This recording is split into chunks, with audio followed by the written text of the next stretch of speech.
Hello बच्चा party, क्या हाल चाल। मैं वरुण महाजन, आपका और अपना प्यारा सा यूट्यूब चैनल जिसका नाम है पीसीएम वॉरियर, उस पर आपका स्वागत करता हूं। मैंने बताया है कि भाई इस चैनल पर आपको हर रोज फिजिक्स, केमिस्ट्री और मैथ्स की कम से कम एक वीडियो मिलेगी जिसका कंटेंट बेहतरीन होगा। ठीक है, तो आज हम किसका टॉपिक शुरू करने जा रहे हैं? केमिस्ट्री का अगला टॉपिक शुरू करने जा रहे हैं। इसमें दो टॉपिक मैं आपको पढ़ाऊंगा, एक परसेंटेज कंपोजिशन, मान लो ये वाला टॉपिक होगा, एक इंपीरिकल फॉर्मूला और मॉलिक्यूलर क्या होगा, फॉर्मूला होगा। चलो ज्यादा बातें ना करते हुए स्टार्ट करते हैं कि भाई सबसे पहले हेडिंग डालो, परसेंटेज क्या होगा, कंपोजिशन होगा।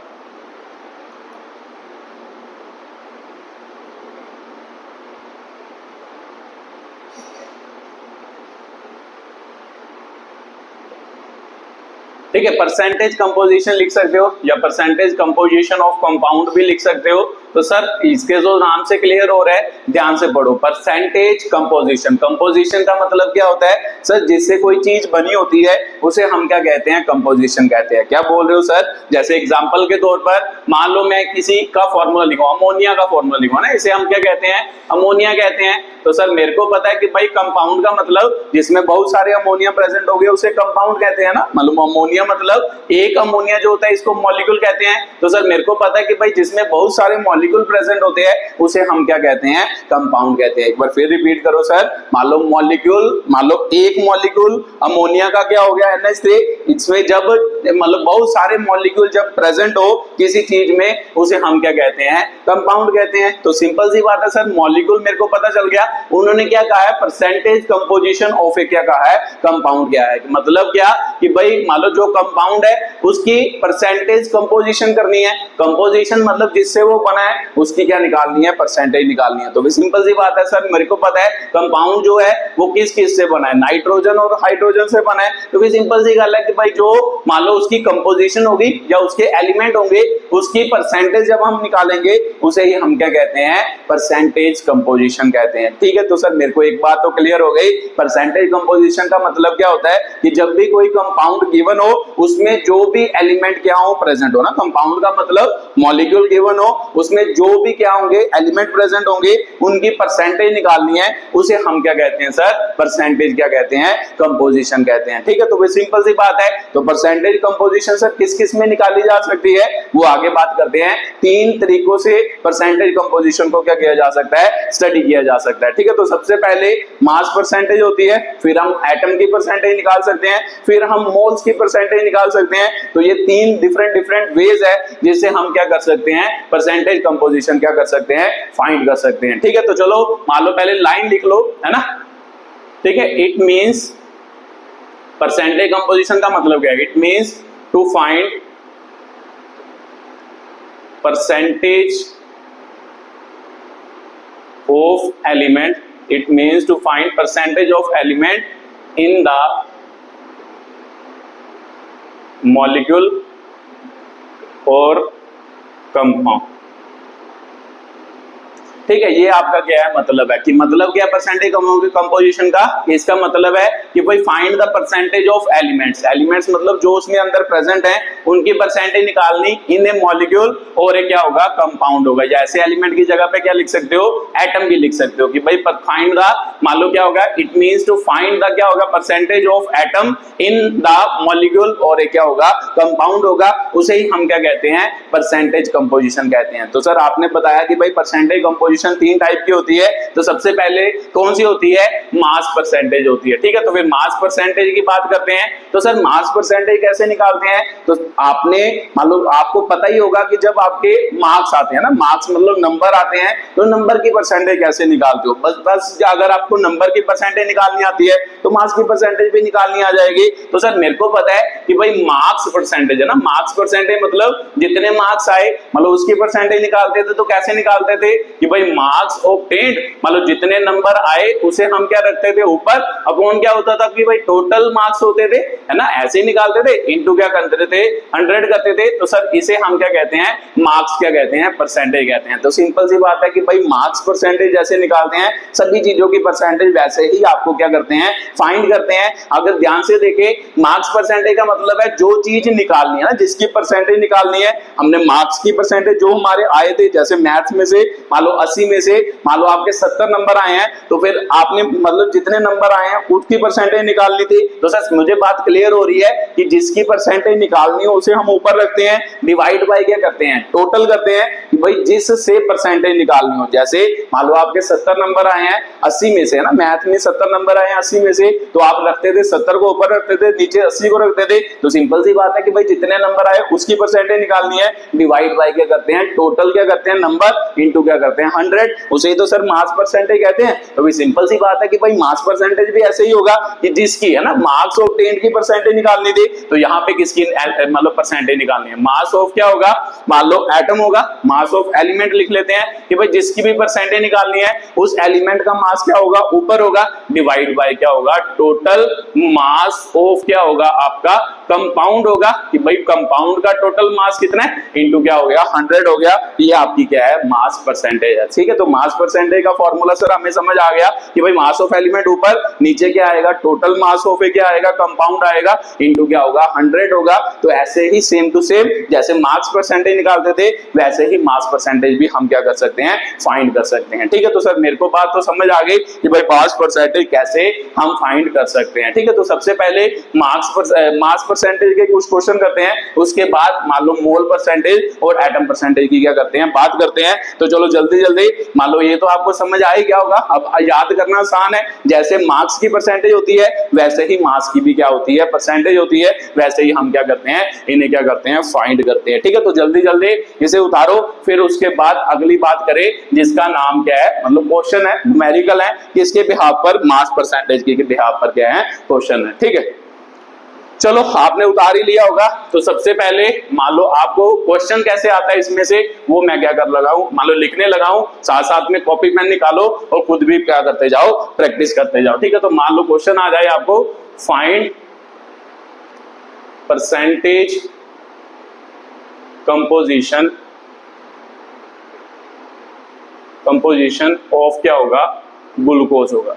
ठीक है, ग्लूकोज का फॉर्मूला शायद आपको पता ही हो, C6H12, वो क्या होता है, 6 होता है। ठीक है, इसे हम क्या कहते हैं, ग्लूकोज का मॉलिक्यूलर क्या कहते हैं, फॉर्मूला कहते हैं। ठीक है, तो ध्यान से पढ़ो, आपको क्वेश्चन जब आएगा आपको ऐसे लिखा होगा, find the percentage composition of glucose. Glucose मतलब कोई कंपाउंड है, कंपाउंड मतलब मॉलिक्यूल है, तो सर मॉलिक्यूल को ही हम कंपाउंड कहते हैं जब ज्यादा मॉलिक्यूल क्या हो जाते हैं, इकट्ठे हो जाते हैं। तो भी सिंपल सी बात है, ग्लूकोज के मान लो परसेंटेज कंपोजिशन निकालनी है, तो सर आपने बताया कि भाई ग्लूकोज की परसेंटेज कंपोजिशन का मतलब क्या है कि जितने भी एलिमेंट होंगे उनकी क्या निकालनी है, परसेंटेज निकालनी है। तो सर आप बोल रहे हो कि भाई मास है ना, यहाँ पे लिख लो find the mass percentage composition, क्योंकि हम मास के टर्म में बात कर रहे हैं, ये मोल्स की टर्म्स में भी हो सकता है, ये एटम की टर्म्स में भी हो सकता है, बट अभी हम किसकी बात कर रहे हैं, मास परसेंटेज की बात कर रहे हैं। तो सर आपने बताया मास परसेंटेज की बात कर रहे हो तो हर एक एलिमेंट की मास परसेंटेज निकालनी है। तो चलो स्टार्ट करते हैं। तो सर मेरे को पता है कि भाई अगर हर एक एलिमेंट की मास परसेंटेज निकालनी होगी तो मेरे को टोटल मास तो नीचे चाहिए, अभी आपने फॉर्मूला बताया। तो सबसे पहले तो टोटल मास निकाल लेते हैं ना, टोटल मास ऑफ क्या होगा, कंपाउंड होगा। तो sir total mass of compound मतलब कंपाउंड कौन है सर, ये ग्लूकोज ही तो कंपाउंड है या मॉलिक्यूल है, तो इसका मास निकाल लेते हैं। तो मेरे को पता है सर एटम कितने हैं, मान लो कार्बन के एटम कितने हैं, 6 इंटू एक कार्बन का मास मुझे पता है 12 होता है। 12 कितने हाइड्रोजन के एटम है, एक का उसका मास कितना होता है, एक हाइड्रोजन का 1 होता है। 6 आपके क्या है, ऑक्सीजन के एटम, और एक का मास कितना होता है सर 16, एक का क्या होता है, मास होता है। तो सर इसे कैलकुलेट कर लेते हैं, 72 12 हो गया, 96 हो गया, ये कितने हो गए 84 और 96 सर ये हो गया 180 हो गया। तो सर मेरे को टोटल मास तो क्लियर हो गया। अब मास परसेंटेज मतलब परसेंटेज कंपोजिशन का मतलब हर एक एलिमेंट की क्या निकालनी है, परसेंटेज निकालनी है। तो निकाल लेते हैं सर, परसेंटेज ऑफ क्या होगा ना, मास परसेंटेज। यहाँ पे लिख दो मास परसेंटेज ऑफ कार्बन होगा। सबसे पहले कौन कौन से एलिमेंट है, कार्बन है, हाइड्रोजन और ऑक्सीजन है, इन तीनों की मास परसेंटेज निकालनी है। तो मास परसेंटेज ऑफ कार्बन की बात करते हैं सर सबसे पहले। तो मेरे को पता है कि भाई मास परसेंटेज ऑफ कार्बन का मतलब क्या, मास ऑफ कार्बन क्या आएगा, ऊपर आएगा। तो सर मेरे को पता है कि भाई कार्बन का मास कितना है, कार्बन के पहले तो एटम देखो कितने हैं सर, 6 कार्बन के एटम है, तो फिर सिंपल सी बात है एक एटम का मास तो 12 होता है, तो फिर 6 एटम है, तो फिर सिंपल सी बात है कि भाई 6 एटम का मास कितना होगा सर, 6 इंटू कितना होगा 12, इतना मतलब 72 क्या होगा मान लो उसका मास होगा। तो यहाँ पे क्या आएगा टोटल मास मतलब एलिमेंट का, एलिमेंट मतलब जिस एटम की परसेंटेज निकालनी है divide by total mass of compound, वो कितना होता है सर, इतना हो गया, इंटू क्या हो गया सर 100। तो सर मेरे को पता है कि भाई एक दूसरे से कटते हैं, देखो ये 0 इससे गया, 18 के 4 से गया, इसका मतलब 40% आपका क्या आ गया मास परसेंटेज ऑफ क्या आ गया कार्बन आ गया। इसका मतलब इस कंपाउंड में कितने परसेंट कार्बन प्रेजेंट है, 40% कार्बन क्या है प्रेजेंट है। तो सर ऐसे मैं सभी का निकाल सकता हूं। उसके बाद किसकी मतलब क्या है टर्न है, तो इसके बाद सर किसकी टर्न है, मान लो हाइड्रोजन है उसके बाद, तो मास परसेंटेज ऑफ हाइड्रोजन निकाल लेते हैं। तो सर मेरे को पता है कि भाई मास परसेंटेज ऑफ हाइड्रोजन मतलब मास ऑफ हाइड्रोजन ऊपर अपॉन तो टोटल मास ही आएगा, तो टोटल मास तो सर 180 है, तो मास ऑफ हाइड्रोजन मतलब एक का सर मेरे को पता है 1 होता है, 12 का कितना हो गया 12 हो गया, इंटू क्या हो गया सर 100 हो गया, एक के साथ एक गया, तो यहाँ पे काट लो, मान लो जब काटोगे तो क्या बनेगा सर, मेरे को पता है कि सर ये किस टेबल में कटते हैं, मान लो किससे, मान लो आपको क्या, मान लो 6 के टेबल है ना, 6 दूनी 12 हो गया, 6 दिया कितना हो गया 18, इसका मतलब 20 बटे कितना आ गया सर 3 आ गया, तो 20 बटे 3 मतलब 3 का टेबल 20 तक पढ़ोगे 6 आ जाएगा, 6 हो गया, तो इसका मतलब फिर से 20, तो इसका मतलब सर इतनी परसेंटेज क्या होगी आपकी किसकी प्रेजेंट होगी, मान लो हाइड्रोजन की क्या होगी प्रेजेंट होगी। सही है सर, इतनी पता लग गई। उसके बाद लास्ट में बात करो मास परसेंटेज ऑफ कौन रह गया सर, कंपोजिशन में ऑक्सीजन रह गया, तो इसका मतलब मास परसेंटेज ऑफ क्या निकालना है सर, ऑक्सीजन निकालना है। तो फिर ऑक्सीजन का मास ऊपर सर मेरे को पता है कि भाई 1 का 16 होता है और 6 है, तो इसका मतलब 96 हो गया, डिवाइड बाय टोटल कितना है 180, तो इसका मतलब मल्टीप्लाई कितना हो गया 100% का फॉर्मूला हो गया। सर इसे काट कर मतलब कटम कटाई करते हैं, तो सर मेरे को पता है कि भाई ये कट गया, उसके बाद सर किस टेबल पे जाएगा, अगर नहीं समझ आता तो 2 से काट लो, है ना, ये 3 इसका है, ये ध्यान रखना है, ये 3 इसका है, इसको काटो, 4 के टेबल पे जाता है, नहीं जाता सर, 2 से काट लेते हैं, 48 हो गया, यहाँ पे क्या आ गया 9, इसका मतलब 480 बटा कितना आ गया सर 9 आ गया। अब टेबल पढ़ना है सर, 9 का टेबल 48 तक कितने पे आता है 5 पे आता है ना, 9 5 का कितना होता है 45, 30 हो गया, तो 9 का टेबल कितने पे आया मतलब 30 तक पढ़ना है, 30 मतलब 27 हो गया, तो सर मेरे को पता है 30 हो गया, तो इसका मतलब फिर से 27, इसका मतलब 27 फिर से 30, इसका मतलब सर लगभग कितनी परसेंट आई 53.33 क्या आई आपकी परसेंट आई। ठीक है, तो ये आपकी परसेंटेज कंपोजिशन निकल गई ग्लूकोज की, मतलब ग्लूकोज में कौन कौन से एलिमेंट है उन सभी की परसेंटेज कितनी है उस एलिमेंट में, वो आपकी क्या है परसेंटेज कंपोजिशन। सर एक बात यहाँ से वो समझ आती है कि देखो इसमें कौन कौन प्रेजेंट है, कार्बन हाइड्रोजन और ऑक्सीजन प्रेजेंट है, 3 ही एलिमेंट प्रेजेंट है। अगर हम 3 को प्लस करेंगे, अगर मैं इसको और इसको प्लस करूंगा तो सर कितना आंसर आ रहा है, लगभग देखो ये कितना हो गया मतलब 59 हो गया, है ना, 59 हो गया, और ये जमा करोगे तो कितना हो गया सर, लगभग कितना हो गया सर 60% हो गया। इन दोनों को प्लस करेंगे तो लगभग 60%, 60 और 40 कितना होता है सर 100%। तो सर मेरे को यहाँ से एक बात समझ में आती है, ये बात हमेशा याद रखनी है कि भाई कोई भी जो कंपाउंड होता है वो एक्चुअल में क्या होता है, उसको कितने परसेंट हम मानते हैं, 100% क्या मानते हैं, कंपाउंड को मानते हैं। इसका मतलब ग्लूकोज जो है वो एक्चुअल में क्या है 100% है, 100% में से क्या है 40% कार्बन है, 6.66% हाइड्रोजन है और 53.33 क्या है ऑक्सीजन है। ठीक है, तो ये बात आपको क्लियर होनी जरूरी है कि जो भी कंपाउंड की हम बात करते हैं वो हमेशा क्या होता है 100% क्या होता है प्रेजेंट होता है। ठीक है, तो ग्लूकोज 100% है, वहां से एक आपका क्या है क्वेश्चन क्या हो गया सॉल्व हो गया। तो जल्दी जल्दी उतारो फिर अगली बात करें। चलो आपने उतार ही लिया होगा, उसके बाद परसेंटेज कंपोजिशन और निकालते हैं 1-2 क्वेश्चन, फिर उसके बाद अगले टॉपिक की बात करते हैं इंपेरिकल और मॉलिक्यूलर क्या है आपका फॉर्मूला है। ठीक है, तो सबसे पहले एक क्वेश्चन और कर लो। क्वेश्चन है find percentage composition, mass percentage composition ना, mass percentage composition of ferric sulphate निकलो। ठीक है, मान लो ये लिख लो, ठीक है, फेरिक सल्फेट, इसकी मास परसेंटेज निकालनी है हर एक एलिमेंट की। ठीक है सर, निकाल सकते हैं इजीली, वीडियो को पॉज करो और जल्दी जल्दी कोशिश करो निकालने की, उसके बाद मैं क्या क्या आपको निकाल के बताता हूं कि भाई कितनी इसकी मास परसेंटेज होगी। चलो आपने कोशिश की होगी, तो देखते हैं। सबसे पहले सर मेरे को पता है कि टोटल मास निकालना होता है, टोटल मास ऑफ कंपाउंड निकालना होता है। तो टोटल मास ऑफ कंपाउंड हम फाइंड कर ही सकते हैं सर, यहां से कर सकते हैं। तो मेरे को पता है सर आयरन कितने हैं, 2 है। एक आयरन का मास सर 56 होता है। तो सर यहाँ पे सल्फर कितने हैं, है ना, ये 3 इससे मल्टीप्लाई होता है 3, और सल्फर के एक का मास कितना होता है सर 32 होता है। यहाँ पे ऑक्सीजन कितने हैं सर 4 3 12, तो एक का मास कितना होता है सर 16 होता है। सर इसे प्लस करना है, ये टोटल मास आ जाएगा कंपाउंड का। 56 को करोगे 112 आ जाएगा, इसको करोगे तो कितना 96 आ जाएगा, इसको करोगे ना 12 है, ये 12 को 16 से करोगे 12 × 72 होता है सर 7, 12 और 7 कितना हो गया 12 और 7 19 हो गया सर। इसको प्लस करो तो देखो कितना आपका क्या बन रहा है, आंसर बन रहा है। ठीक है, तो सर इन दोनों को प्लस करें तो कितना बन रहा है, मतलब 200 और 304 बन रहा है। 304 और 96 कितने होते हैं सर 400, आपका क्या आ गया, आंसर आ गया। तो टोटल आंसर कितना आ गया सर 400 आ गया। अब हर एक एलिमेंट की परसेंटेज निकालनी है। तो सबसे पहले सर मास परसेंटेज किसकी निकालनी है,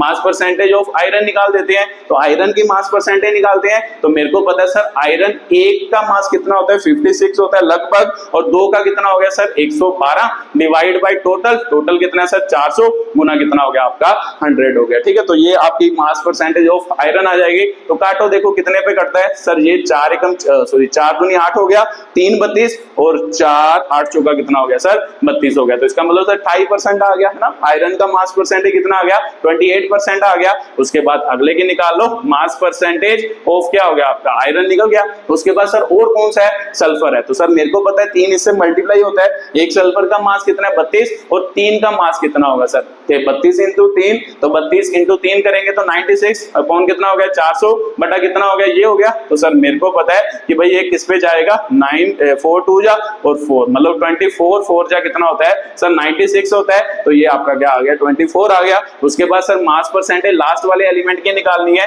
तो मास परसेंटेज ऑफ कौन रह गया सर ऑक्सीजन। ऑक्सीजन के कितने एटम है सर 12, तो 12 एक का मास कितना होता है सर 16 और 12 का कितना हो गया 12 × 72 मतलब 7 आपके हासिल हुए 12 7 19 सर 192 हो गया। इसका मतलब mass percentage of oxygen 192 divide by 400, तो यहाँ पे इससे कटा 2 0 गई। तो सर मेरे को पता है इससे हम काटेंगे तो कितने पे आएगा 4 4 जा 16 3 2 32 हो गया और 8, तो इसका मतलब सर 48% आपका क्या आ गया आंसर आ गया। ठीक है, तो सर मेरे को पता है ये 3 ही एलिमेंट है। तो अभी आपने बताया कि भाई आंसर चेक करना हो, आप क्रॉस चेक भी कर सकते हो, आंसर चेक करना हो कि आंसर ठीक आया या नहीं आए। इन तीनों का जो परसेंटेज है वो लगभग कितना आना चाहिए 100% के आना चाहिए, बराबर आना चाहिए। देखो ध्यान से कि भाई सर मेरे को पता है 48 है, इन दोनों को प्लस करूंगा 52 और 42 और 48 कितना होता है सर 100% ही होता है। तो यहाँ से आप क्रॉस चेक भी कर सकते हो कि भाई आपका आंसर सही आया है या नहीं आया। तो सर मेरे को समझ आ गया कि भाई मास परसेंटेज कंपोजिशन कैसे निकालते हैं। मान लो ये क्वेश्चन तो मेरे को पूरी तरह क्या हो गया क्लियर हो गया। ठीक है, तो मैंने आपको बताया कि भाई परसेंटेज कंपोजिशन 3 टर्म्स में निकाली जा सकती है। पहली तो मान लो मास परसेंटेज में सबसे ज्यादा आपसे किससे में पूछी जाती है, मास परसेंटेज में ही पूछी जाती है, बट एटम परसेंटेज में भी पूछ सकता है। मैं आपको फॉर्मूला बता देता हूं। आपके जेई में एक क्वेश्चन आया है, मान लो जेई एग्जाम जो होता है उसमें आपका क्वेश्चन आया कौन सा, मान लो किसका, मान लो मोल परसेंटेज का। मोल परसेंटेज का क्या है उसमें क्वेश्चन आया है, बट सेम टू सेम यही तरीका लगाना है, बट मास परसेंटेज यूज नहीं करनी, मोल परसेंटेज यूज करनी है। ठीक है, तो ये तो आपने उतार ही लिया होगा। वीडियो को पॉज करो, जल्दी जल्दी उतारो। चलो आपने उतार ही लिया होगा। अगली बात करते हैं सर मोल परसेंटेज और एटम परसेंटेज भी समझा दो कैसे निकालते हैं। तो चलो यहाँ पे उसकी क्या करते हैं बात करते हैं। ठीक है, तो सिंपल सी बात है, यहाँ पे एटम परसेंटेज पहले लिखो कि भाई एटम परसेंटेज कैसे निकालते हैं। ठीक है, ठीक है, एटम परसेंटेज हो गया तो एटम परसेंटेज है ना, एटम परसेंटेज होगा तो फिर एटम ऑफ क्या होगा, मान लो एलिमेंट जिसके एटम की बात करेंगे, मान लो उतने number of atom of element ऊपर आएंगे, नंबर ऑफ एटम ऑफ क्या होगा एलिमेंट, मतलब जिस एलिमेंट की बात कर रहे हैं हाइड्रोजन कार्बन, मान लो उस कंपाउंड में उसके एटम ऊपर आएंगे तो नीचे क्या आएगा टोटल नंबर ऑफ क्या आएंगे एटम आएंगे इनटू क्या होगा सर 100 होगा। जैसे एग्जांपल के तौर पर मान लो आपको पूछ ले, मान लो जैसे CO2, मान लो CO2 मान लो मैं किसकी बात कर रहा हूँ, CO2 के एक मॉलिक्यूल की क्या कर रहा हूँ, बात कर रहा हूँ। तो सर मेरे को पता है कि भाई एक मॉलिक्यूल में कार्बन के एटम कितने हैं, एक है, और ऑक्सीजन के एटम कितने हैं, 2 है। तो मेरे को यहां से अगर पूछे कि भाई एटम परसेंटेज निकालो, तो मैं एटम परसेंटेज निकाल सकता हूं। कैसे निकाल सकता हूं सर, मेरे को पता है कि भाई, है ना, वहां के क्वेश्चन क्या पूछेगा, atom percentage composition of a क्या होगा आपका कंपाउंड होगा। तो एटम परसेंटेज कंपोजिशन निकालनी है, तो सर यहां से मैं फाइंड कर सकता हूं। कैसे फाइंड कर सकता हूं, तो यहां पे लिख लो एटम परसेंटेज ऑफ क्या होगा सर आपका कार्बन होगा। तो कार्बन की एटम परसेंटेज निकालनी है, तो सर मेरे को पता है कि एक मॉलिक्यूल में कितने कार्बन है, कितने कार्बन के एटम है सर, एक ही एटम है, तो ऊपर क्या आ जाएगा, मतलब total number of atom in a molecule लिख लो, है ना, इन ए मॉलिक्यूल और कंपाउंड लिख लो। ठीक है, तो ये पूरी डेफिनेशन हो गई। तो सर मेरे को पता है कि भाई कैसे होगा, मान लो सबसे पहले नंबर ऑफ एटम कार्बन के कितने सर 1 है, डिवाइड बाय क्या होगा टोटल नंबर ऑफ एटम, है ना, total number of atom in a molecule और ए कंपाउंड। तो सर मेरे को पता है कि मॉलिक्यूल में टोटल एटम कितने हैं, एक कार्बन का 2 कितने हो गए ऑक्सीजन के, तो टोटल 3 हो गए, इनटू कितना हो गया सर 100 हो गया। तो मेरे को पता सर इसको 100 से डिवाइड करना है, तो ये आंसर लगभग कितना आता है 33.34, मतलब 3333 ऐसे आंसर आता है, उसको 34 मान लेते हैं। ठीक है, तो ये आंसर आ गया। तो एटम परसेंटेज किसकी निकालनी हो सर, मेरे को पता है ऑक्सीजन की। तो अगर ऑक्सीजन की निकालनी हो तो ऑक्सीजन की कैसे होगी, ध्यान से देखो, ऑक्सीजन के एटम कितने सर, मेरे को पता है 2 एटम है, divide by total number of atom in a molecule, वो कितने हैं सर 3 है, इनटू कितना हो गया 100 हो गया। तो सर इसको निकाल लेते हैं, अगर इसको निकाले तो 200 बटा कितना हो गया सर 3, इसका आंसर आएगा मान लो 66 पॉइंट कितना आ जाएगा आपका, मान लो 66 या 66 कह सकते हो, मान लो 66 की आ जाएगा परसेंट आ जाएगा। ठीक है, तो सर मेरे को पता लग गया एटम परसेंटेज ऑफ कार्बन कितनी है, ये है, एटम परसेंटेज ऑफ ऑक्सीजन कितनी है, ये आपकी क्या है परसेंटेज। तो सर आपने बताया कि भाई आंसर क्रॉस चेक किया जा सकता है, कैसे, हम मान लो आप दोनों को क्या कर लो प्लस कर लो, क्योंकि मुझे पता है कि एक मॉलिक्यूल में सिर्फ कार्बन और ऑक्सीजन है, इन दोनों को प्लस करेंगे तो सर मेरे को पता है कि भाई लगभग देखो 99, तो 99 मतलब 100% बन रहा है। तो वैसे ये आपकी एटम परसेंटेज हो गई। एटम परसेंटेज कहां पे निकाल सकते हैं, जब एक मॉलिक्यूल या एक मान लो मॉलिक्यूल की क्या करेगा बात करेगा, वहां पे एटम परसेंटेज हम क्या कर सकते हैं फाइंड कर सकते हैं। तो चलो सर मेरे को एटम परसेंटेज भी समझ आ गया, अब मोल परसेंटेज निकालते हैं कि भाई मोल परसेंटेज कैसे निकालते हैं। ठीक है, तो आप मोल परसेंटेज की बात करते हैं, वीडियो को पॉज करो और इसे उतारो, मोल परसेंटेज का एक क्वेश्चन करते हैं जो आपका जेईई में आया है। चलो आपने उतार ही लिया होगा, तो ध्यान से देखो, मोल मान लो मोल परसेंटेज का क्वेश्चन भी क्या होगा, सेम टू सेम ऐसे ही होगा जैसे मैंने क्या किया आपका एटम परसेंटेज किया। ठीक है, तो यहाँ पे लिख लेना है मोल परसेंटेज ऑफ क्या होगा आपका, मान लो एटम होगा या एलिमेंट होगा, है ना। अब ध्यान से देखो, एक मॉलिक्यूल में मान लो मैं आपको पूछूं ना, एक मॉलिक्यूल हैज कार्बन एटम, कितने कार्बन एटम है, चलो मैं कार्बन की ही बात कर रहा हूं, एक मॉलिक्यूल में कितने कार्बन एटम है, तो आपका आंसर होगा सर एक एटम है कार्बन का, तो मैं यहाँ पे एक मोल कर दूं, एक मोल कर दूं, तो मेरे को पता है सर मोल का मतलब क्या होता है, एवोगैड्रो नंबर है ना, एक मोल जो होता है वो हमेशा किसके बराबर होता है, इसके बराबर 6.022 into 10⁻23। तो इसका मतलब मैं इसे ऐसे लिख लेता हूं, एक मोल, एक मोल, मोल मतलब सर Na, एक मोल में हैज कार्बन एटम। तो मेरे को पता है सर आपने यूनिटरी मेथड सिखाया कि भाई जब भी कभी क्या होगा, एक मॉलिक्यूल में एक एटम, एक मोल का मतलब सर कितने मॉलिक्यूल हो गए, 6.022 into 10⁻23 मॉलिक्यूल हो गए, और 6.022 into 10⁻23 मॉलिक्यूल में कितने एटम सर ज्यादा ही होंगे, तो ज्यादा होंगे तो एक इंटू कितना आ जाएगा Na क्या आ जाएंगे, एटम आ जाएंगे। तो ध्यान से देखो, मान लो जब आपने एक मॉलिक्यूल रखा उसमें एक कार्बन एटम था, तो जब आपने कितने मॉलिक्यूल करें, इतने मॉलिक्यूल ना, इतने मॉलिक्यूल हो गए, एक मोल ऑफ मॉलिक्यूल मतलब कितने मॉलिक्यूल हो गए, मान लो 6.022 into 10⁻23 क्या हो गए मॉलिक्यूल हो गए, उसमें सर कितने कार्बन एटम आए, वो किसके बराबर आए, इसके। तो इसका मतलब सर कितने 6.022 into 10⁻23 क्या हो गया एटम हो गया। तो सिंपल सी बात है सर, मान लो जितने, मान लो जो मॉलिक्यूल में एक एटम था, एक मॉलिक्यूल में एक एटम, अगर मॉलिक्यूल को जितना इंक्रीज करेंगे उतने ही एटम भी क्या होंगे इंक्रीज होंगे। तो इनडायरेक्टली दोनों की रेशियो तो सर सेम ही रही, अगर मैं इन दोनों को डिवाइड करूं तब भी 1:1 आएगा, इन दोनों को डिवाइड करूं तब भी क्या आएगा 1 क्या आएगा 1 आएगा। तो सिंपल सी बात है सर, अगर मान लो एक मॉलिक्यूल की बात कर रहा है, मेरे को पता है कि भाई एक मॉलिक्यूल है ना, यहां से बात करूं एक मॉलिक्यूल, मेरे को ये समझ आ गया कि भाई एक मॉलिक्यूल में एक कार्बन एटम है, तो एक मोल मॉलिक्यूल, एक मोल मॉलिक्यूल में एक मोल क्या होगा, एक मोल क्या होगा, 1 मोल ऑफ कार्बन क्या होगा, एटम होगा। बात तो सेम ही है सर। यहाँ पे अगर मॉलिक्यूल के टर्म में लिखे तो मॉलिक्यूल के टर्म में क्या आ गया, एक मॉलिक्यूल में एक कार्बन एटम, और यहाँ पे हम लिखें 1 मोल ऑफ क्या होगा आपका मॉलिक्यूल, 1 मोल ऑफ मॉलिक्यूल होगा। तो आपने बताया सर कि 1 मोल ऑफ मॉलिक्यूल में 1 मोल ऑफ क्या होगा, कार्बन क्या होगा सर आपका एटम होगा। ठीक है, तो मतलब मॉलिक्यूल किसके, CO2 के। तो सर ये बात तो मेरे को टोटली क्लियर हो गई कि भाई जब भी कभी 1 मोल ऑफ मॉलिक्यूल लेंगे किसी चीज का, उसमें कितने एटम होंगे, कितने एटम होंगे, मतलब कार्बन डाइऑक्साइड का लेंगे तो उसमें 1 मोल ऑफ ही क्या होगा, कार्बन एटम होगा। तो सिंपल सी बात है कि भाई जहां पे हमने मॉलिक्यूल और एटम लिखा है वहां पे हम क्या लिख देंगे, 1 मोल लिख देंगे, 1 क्या लिख देंगे, एटम लिख देंगे। तो सिंपल सी बात है। फिर मोल और परसेंटेज ऑफ एटम का फॉर्मूला क्या होगा,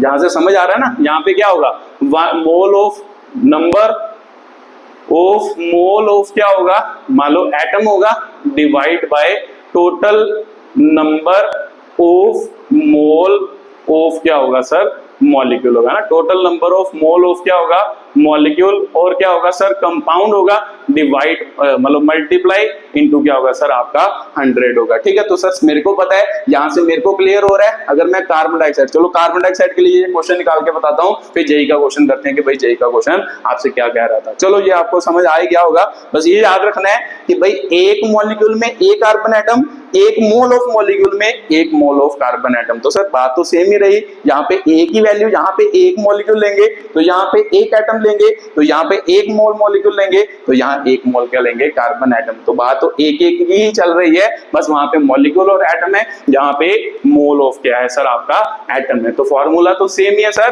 कि भाई क्या, देखो ध्यान से, यहाँ पे नंबर ऑफ एटम थे है ना मॉलिक्यूल, तो यहाँ पे मैंने क्या लिख दिया, number of mole of atom, total number of mole of molecule, और एक क्या होगा आपका कंपाउंड होगा। तो सर अगर CO2 के लिए निकाले तो मतलब सेम आता है, जो पैसे पहले निकाला था वो सेम आया, तो निकाल के देखते हैं मोल परसेंटेज ऑफ क्या होगा किसका, कार्बन का निकालेंगे। तो सर मेरे को पता है कि भाई कार्बन का, अगर कार्बन का 1 मॉलिक्यूल में मान लो 1 एटम है कार्बन का, है ना, तो फिर मेरे को पता है 1 मोल मॉलिक्यूल, 1 मोल मॉलिक्यूल मतलब एवोगैड्रो नंबर ऑफ मॉलिक्यूल में कितने एटम होंगे, 1 मोल ऑफ क्या होगा सर, एटम होगा। तो भी सिंपल सी बात है कि सर अगर 1 मोल मॉलिक्यूल लेंगे, इसको 1 मोल कर देंगे, तो फिर उसमें 1 मोल ऑफ क्या होगा, एटम होगा। तो भी सिंपल सी बात है, यहाँ पे क्या आएगा सर, 1 मोल आएगा, डिवाइड बाय क्या होगा, है ना, total mole, total number of mole of क्या होगा, मॉलिक्यूल, ऑफ ए क्या होगा, compound, total number of mole of atom, atom in a molecule और एक कंपाउंड होगा। तो सर मेरे को पता है कि भाई टोटल मोल ऑफ मॉलिक्यूल मतलब क्या है, total number of atom in a क्या होगा, total number of mole of atom in a molecule और एक कंपाउंड क्या होगा। तो सर मेरे को पता है कि भाई अगर टोटल मोल ऑफ मॉलिक्यूल निकालूं तो मेरे को पता है कि सर इसका 1 मोल यहाँ पे यूज हो रहा है ना, मान लो 1 मोल ऑफ मॉलिक्यूल में इसका 1 मोल है, तो इसके कितने मोल है सर, 2 क्या है आपके मोल है ना, 2 ही मतलब ऑक्सीजन कितने हैं, 1 मॉलिक्यूल में 2 ऑक्सीजन है। तो भी सिंपल सी बात है, 1 मॉलिक्यूल हैज ऑक्सीजन, कितने ऑक्सीजन सर, 2 ऑक्सीजन हो गए, 2 एटम हो गए। तो फिर सिंपल सी बात है, 1 mole of molecule has oxygen, तो सर कितने हो जाएंगे, 2 मोल ऑफ क्या हो जाएंगे, ऑक्सीजन हो जाएंगे। तो सिंपल सी बात है सर, जैसे एटम की बात होती है वैसे ही वो मोल में भी क्या हो जाता है, कन्वर्ट हो जाता है। तो सर मेरे को पता है इसका 1 मोल ऑफ CO2 में 1 मोल ऑफ कार्बन है, तो इसका मतलब सर 2 मोल ऑफ क्या हो गए आपके, ऑक्सीजन हो गए ना, 2 मोल ऑफ ऑक्सीजन हो गए। तो सिंपल सी बात है सर, नीचे कितने मोल आए, 1 मोल इसका, 2 मोल इसके, 3 मोल आ गए, इंटू क्या हो गया 100। ध्यान से देखो सर, ये तो एटम वाला ही सेम टू सेम क्वेश्चन बन रहा है। तो मेरे को यहाँ से ये बात समझ आ रही है, जैसे जितने नंबर ऑफ एटम होते हैं, मतलब किसी कंपाउंड में या किसी मॉलिक्यूल में किसी पर्टिकुलर एटम, जैसे इसमें कार्बन का 1 एटम था, 1 मॉलिक्यूल में ऑक्सीजन के 2 एटम थे, तो सर मोल में बात करेंगे तो मोल में भी वही होगा, एटम की जगह पे क्या आ जाएगा, मोल आ जाएगा। तो इसका सर कितने मोल, 1 मोल हो गया, और यहाँ पे 1 एटम था तो 1 एटम की जगह पर मोल लिख दिया, यहाँ पे 2 एटम थे तो 2 एटम की जगह पर क्या लिख दिया, 2 मोल लिख दिया। ठीक है, तो ये बात मेरे को समझ आ गई। जो भी सर मेरे को कंपाउंड दिया होगा, अगर एटम में पूछेगा तो फिर 1 1 मतलब जो एटम होंगे एटम के नंबर लिख देंगे, तो अगर मोल की पूछेगा तो एक्चुअल में जितने एटम की जगह पे मोल आ जाएगा, नंबर हमेशा क्या रहेंगे, सेम रहेंगे। तो ध्यान से देखो, नंबर तो सेम ही रहा, 3 मोल और 1 मोल और 3 मोल। जो एटम की टर्म में बात की थी तो एक कार्बन एटम था, तो कितने टोटल एटम थे सर, 3 क्या थे, एटम थे। बस एटम की जगह पे मोल लिखना होता है, बाकी सब कुछ क्या है, सेम ही है। ठीक है, तो ये आपकी परसेंटेज हो गई। तो देखो इसको मोल से मोल तो कट गया, तो सर मेरे को पता है, आपने बताया था कि इसका आंसर कितना आया, इतना। तो 1 मोल, मोल परसेंटेज ऑफ सर ऑक्सीजन निकालें, तो मेरे को पता है कि भाई मोल ऑफ ऑक्सीजन कितने हैं, तो सर मेरे को पता है 2 मोल है, डिवाइड बाय टोटल मोल कितने हैं सर, 3 मोल, दो इसके एक इसका, 3 मोल टोटल इंटू 100 हो गया। तो सर इसका भी वैल्यू आपने बताई थी, वो कितनी आई थी, 6 आपकी क्या आई थी, वैल्यू आई थी। ठीक है, तो सर ये वही क्वेश्चन हो गया। बस आपने मेरे को यहाँ से ये समझ आया, अगर एटम परसेंटेज निकालनी है तो सिंपल, मतलब वैल्यू तो सेम ही रहेगी, बस उसके पीछे एटम लिख देंगे। अगर मोल परसेंटेज निकालनी है तो जितने एटम होंगे उसके पीछे क्या लिखेंगे, मोल लिखेंगे, मतलब एटम नहीं लिखेंगे। तो बात तो दोनों सेम ही है, दोनों परसेंटेज क्या होती है, सेम ही होती है। ठीक है, तो ये क्वेश्चन जो आपका जेईई में आया है वो जल्दी जल्दी एक्सप्लेन कर लेते हैं, फिर मान लो अगले क्वेश्चन की क्या करते हैं, बात करते हैं। इंपीरिकल फॉर्मूला और मॉलिक्यूलर क्या है आपका फॉर्मूला है। ठीक है, तो मान लो आपको क्वेश्चन आया था कि भाई find the mole percentage composition. ठीक है, mole percentage composition in methane. ठीक है, मोल परसेंटेज कंपोजिशन निकालनी है, इन क्या निकालनी है, मीथेन निकालनी है। ये 2019 मतलब जेईई का आपका क्या है, क्वेश्चन है जो आपको आया था। ठीक है, तो निकाल सकते हैं सर, मेरे को पता है, आपने अभी बताया कि भाई मोल परसेंटेज कंपोजिशन का मतलब मीथेन में जो जो मान लो एटम होंगे उनकी क्या लिखनी है, वैल्यू, डिवाइड बाय टोटल करना है, इंटू क्या करना है, 100 करना है। तो मोल परसेंटेज सर कार्बन निकालें, तो मेरे को पता है कार्बन के एटम कितने, सर एक एटम है, तो आपने बताया कि एक एटम हो तो उसकी जगह पे मोल लिख दो, तो इसका मतलब इसके कितने मोल हो गए, 1 मोल डिवाइड बाय टोटल। तो सर जितने एटम टोटल होंगे उतने ही मोल क्या होंगे, प्रेजेंट होंगे। एक मतलब 1 और 4 कितने होंगे, 5 एटम, तो डिवाइड बाय 5 क्या हो गए सर, मोल हो गए, इंटू क्या हो गया, 100। बस अगर एटम होता तो फिर एटम अपॉन एटम आना था, अगर मोल हो गया तो सर मोल अपॉन मोल आना था। नंबर हमेशा सेम रहेगा, चाहे एटम निकालो चाहे मोल परसेंटेज निकालो। तो ये कैंसिल हो गया सर, यहाँ पे कितना आ गया, 20% आपका क्या आ गया, आंसर आ गया। तो शायद आपको मान लो फाइंड मोल परसेंटेज कंपोजिशन ही नहीं पूछा था, find the mole percentage of carbon ही पूछा था शायद क्वेश्चन में। ठीक है, mole percentage of carbon in क्या हो गया आपका, मीथेन। ये क्वेश्चन आपको क्या गया था, पूछा गया था। तो अगर सर कार्बन का पूछा है, अगर हाइड्रोजन का पूछा होता तो वो भी निकाल ही लेते हैं। मोल परसेंटेज ऑफ आपको हाइड्रोजन पूछा होता तो सर मेरे को पता है कि भाई यहाँ पे हाइड्रोजन के मोल आने थे, तो हाइड्रोजन के मोल सर जितने एटम होंगे उतने ही मोल होंगे। तो सर हाइड्रोजन के एटम कितने हैं, 4, डिवाइड बाय टोटल जितने एटम होंगे उतने ही मोल होंगे। तो टोटल एटम कितने सर कंपाउंड में, 5, तो डिवाइड 5 इंटू क्या हो गया सर, 100, 20 और 80% आपका क्या आ गया, हाइड्रोजन आ गया। ठीक है, तो ये आपका क्या था, क्वेश्चन था। मान लो ये तो मैं दोनों निकाल दिए, आपको सिर्फ यही पूछा था, कार्बन की मोल परसेंटेज आपको क्या की गई थी, पूछी गई थी। ठीक है, तो ये बात तो आपको क्लियर हो ही गई कि भाई कैसे ये बात क्या है कि भाई निकाली जाती है। यहाँ से ये बात सीखनी है कि जितने एटम होंगे उतने ही क्या होंगे, आपके मोल होंगे, है ना, जितने एटम उतने ही मोल। अगर कार्बन का एक एटम है तो वहां पे 1 मोल ऑफ कार्बन एटम हो जाएगा, हाइड्रोजन के 4 एटम है तो हाइड्रोजन के 4 मोल ऑफ क्या हो जाएंगे, आपके एटम हो जाएंगे। ठीक है, तो ये आपका परसेंटेज कंपोजिशन हो गया। उसके बाद अगले टॉपिक की बात करते हैं जिसका नाम है क्या, मॉलिक्यूलर फार्मूला एंड इंपीरिकल क्या है, फार्मूला। ठीक है, तो फिर उसके क्वेश्चन की प्रैक्टिस करते हैं जल्दी जल्दी लिखो। मान लो सबसे पहले तो डेफिनेशन है कि भाई सर इंपीरिकल फार्मूला है ना, सबसे पहले इंपीरिकल फार्मूले की डेफिनेशन लिखते हैं, फिर उसके बारे में समझते हैं। इंपीरिकल फार्मूला, जल्दी डेफिनेशन लिखो। ठीक है,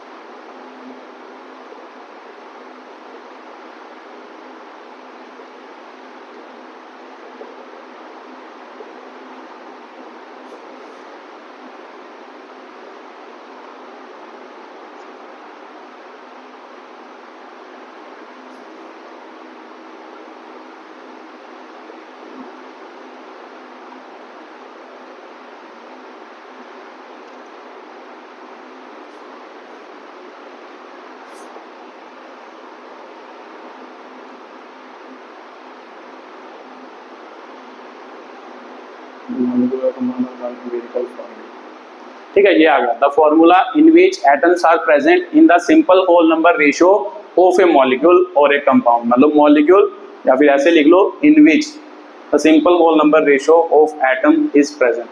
ठीक है, थोड़ा चेंज कर लो, ऐसे लिख लो the formula in which the simple whole number ratio of atom are present in molecule और a compound are called empirical formula. ठीक है, तो ये आपका क्या है डेफिनेशन है। तो सर ये डेफिनेशन क्या बोलती है ये हमें समझाओ। ठीक है, तो बाद में समझाते हैं, बट पढ़ लो एक बार। The formula in which the simplest whole number ratio of atom are present in a molecule, मतलब जब कोई मॉलिक्यूल होगा उसमें जो एटम प्रेजेंट होंगे उनकी सिंपलेस्ट होल नंबर रेशियो को ही हम क्या कहते हैं, इंपीरिकल फार्मूला कहते हैं। ठीक है, द फॉर्मूला इन विच मतलब वो वाला फॉर्मूला जिसमें मतलब जो एटम होंगे मॉलिक्यूल के वो सिंपलेस्ट होल नंबर रेशियो में क्या होंगे, प्रेजेंट होंगे। ठीक है, तो सर मॉलिक्यूलर फार्मूला क्या होता है, फिर दोनों का रिलेशन निकाल के बताता हूं, फिर आपको ये डेफिनेशन समझ आएगी। तो इसलिए पहले दोनों डेफिनेशन लिख लो, फिर उसके बाद इनकी क्या करते हैं, बात करते हैं वन बाय वन। ठीक है, तो लिखो जल्दी जल्दी। The formula which gives the actual number of atoms in the molecule or a compound. The formula which gives the actual number of atoms है ना, मतलब जो मान लो हमें actual number of atom they in a molecule और a compound, उसे हम क्या कहते हैं, मॉलिक्यूलर क्या कहते हैं, फॉर्मूला कहते हैं। सर एक बार फिर से रिपीट करो कि भाई क्या बोल रहे हो, तो आराम से लिखते हैं ना, मॉलिक्यूल और ए कंपाउंड। ठीक है, तो मान लो कि भाई क्या, the formula which gives the actual number of atom present in क्या होगा, मॉलिक्यूल और क्या होगा, कंपाउंड होगा। The formula in which simplest whole number ratio of atom are present in the क्या होगा, मॉलिक्यूल और compound is called empirical formula. Sir definition तो चलो समझ आती है, बट एग्जांपल से समझाओ फिर हमें समझ आता है। तो चलो मैं आपको एक बात बताता हूं, मान लो आपको बेंजीन का फॉर्मूला पूछा जाए, तो बेंजीन का फॉर्मूला क्या होता था, तो शायद आपको पता हो कि भाई क्या होता है, C6H6 होता है। तो सर इसमें एटम की रेशियो अगर निकालूं तो क्या होता है, 6:6 होता है। तो मेरे को पता है कि भाई 6:6 में एक्चुअल में कार्बन और हाइड्रोजन प्रेजेंट होगा, तो तभी तो वो कंपाउंड बनेगा जिसे हम बेंजीन कहते हैं। तो इसकी सिंपलेस्ट रेशियो निकालें, तो मेरे को पता है सर सिंपलेस्ट क्या होती है, ये दोनों कट गए एक एक पर, तो यहाँ पे क्या आ गया, C मतलब एक कार्बन हो गया एटम, तो इसका मतलब कार्बन का एक एटम हो गया, एक हाइड्रोजन का एटम हो गया, तो एक हाइड्रोजन का क्या हो गया, एटम हो गया। तो सर ये बात तो क्लियर हो रही है कि भाई बेंजीन एक्चुअल में क्या होती है, C6H6 होती है। तो जो एटम इस मॉलिक्यूल में प्रेजेंट है ये उसकी एक्चुअल रेशियो है, या कह सकते हैं कि मॉलिक्यूल में एक्चुअली इतने एटम प्रेजेंट है दोनों के। तो अगर दूसरी बात करें मान लो इंपीरिकल फार्मूला की, तो इसे हम इंपीरिकल फार्मूला कहते हैं, इसे हम क्या कहते हैं, मॉलिक्यूलर क्या कहते हैं, फार्मूला। एक बार फिर से समझाता हूं, मॉलिक्यूलर फार्मूला में सर आपने क्या लिखा कि भाई जब भी कभी हम क्या करेंगे, मान लो एक फार्मूला लिखेंगे, उसमें हम क्या मतलब शो करेंगे कि कितने एक्चुअल नंबर ऑफ एटम क्या होते हैं, प्रेजेंट होते हैं। तो सर मेरे को पता है बेंजीन में कार्बन के 6 एटम और हाइड्रोजन के भी 6 एटम होते हैं, तो इसका मतलब 6 एटम प्रेजेंट है। तो इसमें एक्चुअल जितने एटम प्रेजेंट होते हैं उसे हम क्या कहते हैं सर, मॉलिक्यूलर क्या कहते हैं, फार्मूला। तो जो एक्चुअल एटम प्रेजेंट है उनकी अगर सिंपलेस्ट रेशियो बनाए, तो सर मेरे को पता है इन दोनों को काटेंगे तो इनकी सिंपलेस्ट रेशियो क्या बनेगी, 1:1, तो इसका मतलब CH बना, तो इसे हम क्या कहते हैं सर, इंपीरिकल क्या कहते हैं, फार्मूला कहते हैं। तो बस यही बात है, यही इंपीरिकल फार्मूला और मॉलिक्यूलर क्या होता है, फार्मूला। इंपीरिकल फार्मूला क्या होता है कि भाई जब कोई एटम्स जो है ना, जब कोई फार्मूला लिखते हैं उसमें जो एटम होते हैं वो सिंपलेस्ट होल नंबर रेशियो में मान लो क्या होते हैं, प्रेजेंट होते हैं। मतलब क्या, जब कोई फार्मूला लिखे जिसमें एटम जो होते हैं किसी मॉलिक्यूल है ना, किसी मॉलिक्यूल के मतलब ये मॉलिक्यूल है, इस मॉलिक्यूल के जो एटम होंगे वो सिंपलेस्ट रेशियो में क्या होंगे, प्रेजेंट। सबसे छोटी से छोटी रेशियो जिसमें वो प्रेजेंट हो सकते हैं उसमें वो क्या होंगे, प्रेजेंट होंगे, उसे हम क्या कहते हैं, इंपीरिकल फार्मूला कहते हैं। और मॉलिक्यूलर फार्मूला क्या होता है, एक्चुअल मींस ऐसा कोई कंपाउंड एग्जिस्ट एग्जिस्ट नहीं करता, रेशियो तो सिंपल बनाई बट कंपाउंड कोई नहीं एग्जिस्ट करता। अगर हम इन दोनों को मिलाएंगे तो ये दोनों क्या बनाते हैं, मतलब सूटेबल कंडीशन में C6H6 बनाते हैं। तो C6H6 मतलब इनकी रेशियो एक्चुअल में क्या है, 6 रेशियो क्या है 6। तो फिर मॉलिक्यूलर फॉर्मूला क्या होता है कि भाई जब कोई हम क्या करें, मान लो फॉर्मूला बनाए, उसमें एक्चुअली जितने एटम क्या होते हैं, प्रेजेंट होते हैं उस मॉलिक्यूल में, उसे हम मॉलिक्यूलर फॉर्मूला कहते हैं। और एक्चुअल से जब हम उसको सिंपलेस्ट में कन्वर्ट करें उसे हम क्या कहते हैं, इंपीरिकल क्या कहते हैं, फॉर्मूला कहते हैं। तो आप डेफिनेशन समझोगे तो इजीली क्या आ जाएगा, समझ आ जाएगा। अब आप डेफिनेशन पढ़ के देख सकते हो। तो सर एक आधी एग्जांपल और समझा दो कि भाई क्या हो गई। तो चलो एक तो ये हो गई, मान लो एक हम और लिख लेते हैं कि भाई क्या होता है। तो सर मेरे को पता है कि भाई हाइड्रोजन पेरोक्साइड की बात करें, हाइड्रोजन पेरोक्साइड की बात करें तो सर वो क्या होता है, H2O2 होता है। तो H2O2 अगर लिखे, मान लो इसमें कितनी रेशियो है एटम्स की, सर 2:2। इसका मतलब हाइड्रोजन के 2 एटम प्रेजेंट होते हैं। एक्चुअली हाइड्रोजन पेरोक्साइड में ऑक्सीजन के 2 एटम प्रेजेंट होते हैं। इसे हम सर मॉलिक्यूलर फॉर्मूला कहते हैं। तो इंपीरिकल फॉर्मूला बनाए, तो इंपीरिकल फॉर्मूला में सर मेरे को पता है कि भाई अगर सिंपलेस्ट करें तो 1:1 हो गया। तो 1:1 मतलब HO हो गया। तो ये इसकी क्या हो गई, सिंपलेस्ट रेशियो। तो ध्यान से देखो, जब सिंपलेस्ट रेशियो में जो एटम प्रेजेंट होते हैं किसी मॉलिक्यूल में उसे हम इंपीरिकल फार्मूला कहते हैं। तो इसे हम इंपीरिकल फार्मूला कहते हैं। एक्चुअली एटम ऐसे प्रेजेंट नहीं होते, ये तो हमने उसकी सिंपलेस्ट रेशियो बना ली, बट एक्चुअली कैसे प्रेजेंट होते हैं, H2O2 में प्रेजेंट होते हैं। इसे हम क्या कहते हैं, मान लो क्या, मॉलिक्यूलर क्या कहते हैं, फार्मूला कहते हैं। तो सर मेरे को यहां से बात क्लियर हो रही है कि भाई मॉलिक्यूलर फार्मूला एक्चुअली जो कंपाउंड होता है उसके फॉर्मूले को हम मॉलिक्यूलर फार्मूला कहते हैं। उसमें जब एटम की हम सिंपलेस्ट रेशियो करते हैं उसे हम क्या कहते हैं, इंपीरिकल क्या कहते हैं, फॉर्मूला कहते हैं। तो सर ऐसे सभी कंपाउंड में ऐसे ही होगा कि भाई इंपीरिकल फॉर्मूला और मॉलिक्यूलर फॉर्मूला अलग अलग होगा। तो मेरा आंसर है नहीं, ऐसा कभी नहीं होता। इसी में इंपीरिकल फॉर्मूला और मॉलिक्यूलर फॉर्मूला क्या होता है, सेम होता है। ठीक है, तो यहाँ पे लिख लो एग्जांपल, जैसे मान लो आपको H2O आ जाए, है ना। H2O एक्चुअल में ये क्या है, मॉलिक्यूलर फॉर्मूला है। सर आपने बताया कि जिसमें कंपाउंड एग्जिस्ट करता है जिस फॉर्मूले में, उसे क्या कहते हैं, मॉलिक्यूलर क्या कहते हैं, फॉर्मूला। तो ये तो मॉलिक्यूलर फॉर्मूला हो गया। तो इसकी रेशियो बनाए 2:1। तो सर मैं इसको सिंपलेस्ट करूं, इसको मान लो काट के हम सिंपलेस्ट कर सकते हैं। तो आपका आंसर होगा सर नहीं कर सकते। तो फिर इसका मतलब इसका इंपीरिकल फॉर्मूला भी क्या होगा, सर इंपीरिकल फॉर्मूला भी क्या होगा, यही होगा। मॉलिक्यूलर और इंपीरिकल फॉर्मूला क्या होगा, सेम होगा। तो फिर सिंपल सी बात है सर, जिस कंपाउंड में मान लो जो एक्चुअल में वो कंपाउंड एग्जिस्ट करता होगा जितने जितने एटम में, उसके काट कर उसे छोटा बना सके तो छोटे वाले को हम इंपीरिकल फॉर्मूला कहते हैं, और बड़े वाला जो एक्चुअल फॉर्मूला होता है उसे मॉलिक्यूलर फॉर्मूला कहते हैं। तो अगर काट ना सके, मतलब जो मॉलिक्यूलर फॉर्मूला है उसके एटम को काट ना सके, तो फिर उसे ही हम क्या कहते हैं, इंपीरिकल फॉर्मूला भी कहते हैं। जैसे एग्जांपल एक और बता देता हूं, अमोनिया। तो अमोनिया में क्या रेशियो है सर, 1:3 है ना। 1 एटम इसका, 3 एटम इसके। तो इसमें अगर देखे तो सर कितना होगा, मतलब मेरे को पता है इनको काटा तो जा ही नहीं सकता, नहीं काटा जा सकता। तो इसका मतलब इतनी रेशियो यही रहेगी। तो इसका मतलब इसका इंपीरिकल फॉर्मूला और मॉलिक्यूलर फॉर्मूला क्या होगा, सेम होगा। सर मेरे को बात क्लियर हो गई कि भाई इंपीरिकल फॉर्मूला और मॉलिक्यूलर फॉर्मूले में कुछ कंपाउंड जो होते हैं उनका इंपीरिकल फॉर्मूला और मॉलिक्यूलर फॉर्मूला अलग अलग होता है, बट सभी कंपाउंड का इंपीरिकल फॉर्मूला मॉलिक्यूलर फॉर्मूला अलग अलग नहीं होता। कुछ ऐसे भी कंपाउंड होते हैं जिनका इंपीरिकल फॉर्मूला और मॉलिक्यूलर फॉर्मूला क्या होता है, सेम होता है। ठीक है, तो चलो ये बात तो आपको समझ आएगी। अब एग्जांपल शुरू करते हैं। अब ध्यान से देखो, अगर जो इंपीरिकल फॉर्मूला है ना, इसकी एटम की देखिए 1:1, तो मेरे को पता सर अगर मैं इंपीरिकल फॉर्मूले से मॉलिक्यूलर फॉर्मूले जाना चाहूं तो इसको कितने से मल्टीप्लाई करना पड़ेगा, 2 से। देखो 2 से इसको मल्टीप्लाई इससे करूंगा, 2:2 हो जाएगा। तो सर आपने पहली एग्जांपल बनाई वो कितनी थी, C6H6, 6 रेशियो। चलो ऊपर लिखते हैं इसको, फिर समझ आएगा।